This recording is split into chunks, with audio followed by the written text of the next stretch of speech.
مدھیہ پردیش میں مالوا کی سرزمین کو صوفیہ کی سرزمین سے تعبیر کیا جاتا ہے۔ مالوا میں اسلام کی آمد انہی صوفیہ کے ذریعے ہوئی تھی۔ مالوا میں جس صوفی نے سب سے پہلے قدم رکھا وہ حضرت عبداللہ شاہ چنگال ابدال رحمۃ اللہ علیہ کی ذات گرامی ہے۔ حضرت عبداللہ شاہ چنگال رحمۃ اللہ علیہ کی سرزمین عرب سے مالوا میں آمد محمد بن قاسم کی سندھ میں آمد کے 140 سال بعد ہوئی تھی۔ حضرت نظام الدین اولیاء نے مالوا میں اسلام کی تعلیمات کو عام کرنے کے لیے اپنے ایک نہیں بلکہ 4 خلفاء کو بھیجا تھا، جن میں حضرت مولانا مقیس الدین موج چشتی، حضرت مولانا حسام الدین چشتی، حضرت مولانا کمال الدین چشتی اور حضرت مولانا وجیہ الدین یوسف چندیروی کے نام قابل ذکر ہیں۔ ان ممتاز صوفیہ کے بعد مالوا میں اہل سلاسل کے تمام سلسلوں کے بزرگان دین آئے اور اپنے اپنے طریقے سے مالوا میں اسلامی تعلیمات کے پرچم کو بلند کیا۔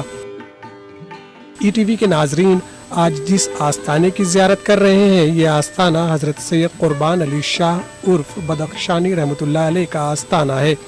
آپ کا آستانہ مدھیہ پردیش کے تاریخی شہر راج گڑھ میں مرجع خلائق ہے۔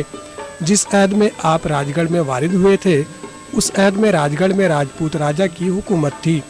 گرچہ ریاست راج گڑھ ایک ہندو ریاست ضرور تھی لیکن یہاں کے فرمانروا غیر متعصب اور انہوں نے اپنی ریاست میں تمام قوموں کے لوگوں کو یکساں طور پر ترقی کے مواقع فراہم کیے تھے۔ جب آپ نے راج گڑھ میں اپنا مسند رشد و ہدایت بچھایا تو عام لوگوں کے ساتھ ریاست کا فرمانروا بھی آپ کے ارادت مندوں میں شامل ہو گیا۔ حضرت سید قربان علی شاہ بدخشانی کا وطن بدخشاں تھا۔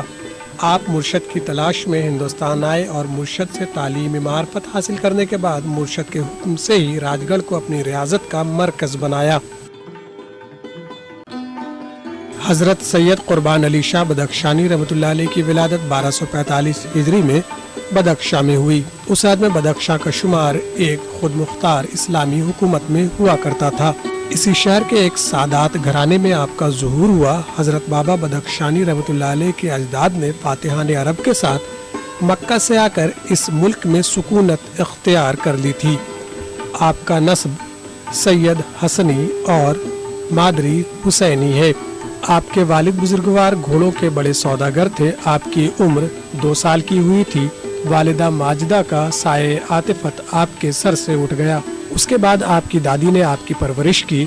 والد ماجد کے عقد ثانی کر لینے کے بعد آپ کی والدہ اور دادی نے آپ کی تعلیم و تربیت کی ذمہ داری سنبھالی۔ آپ مادرزاد ولی تھے اس لیے آپ کے کرامات کا ظہور آپ کے بچپن میں ہی شروع ہو گیا تھا۔ آپ کے والد ماجد نے آپ کی تعلیم کے لیے حضرت شیخ کلیم اللہ کو مقرر کیا۔ جب حضرت کلیم اللہ آپ کو قرآن پاک کی تعلیم دلوانے کے لیے آئے تو آپ نے پڑھنے میں تعامل کیا۔ آپ کے اس عمل سے آپ کی والدہ کو سخت ناراضگی ہوئی اور انہوں نے آپ کو سزا کے طور پر گھر سے نکال دیا۔ آپ سخت برف باری میں گھر سے باہر رہے اور جب آپ کی پھوپھی کو اس کا علم ہوا تو آپ کو گھر لے آئیں، اور جب آپ سے استاد محترم سے قرآن نہ پڑھنے کا سبب پوچھا گیا تو آپ نے بتایا کہ حضرت شیخ کلیم اللہ صاحب مجھے جو پڑھانا چاہتے ہیں وہ سب مجھے یاد ہے، ایسی صورت میں اپنا وقت کیوں ضائع کروں۔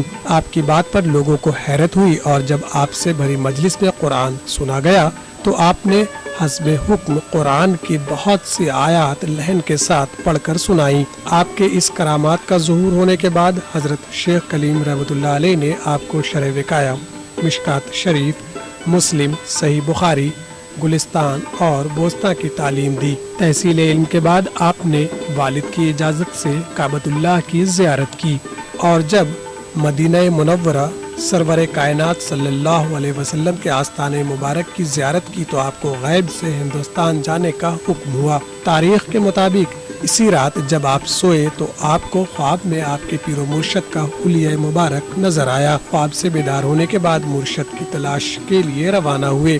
آپ نے خشکی کا راستہ اختیار کیا۔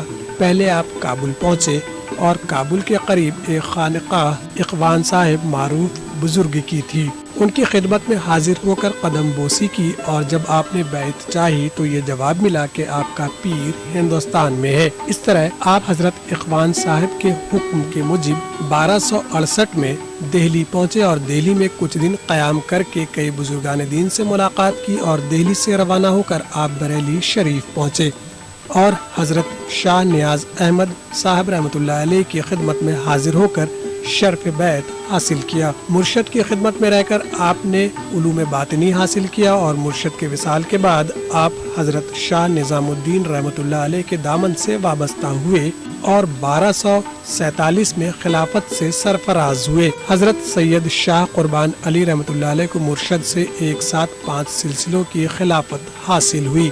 اس طرح آپ بیک وقت چشتیہ، سلسلہ قادریہ، نقشبندیہ، سہروردیہ اور نیازیہ سے سرفراز ہوئے۔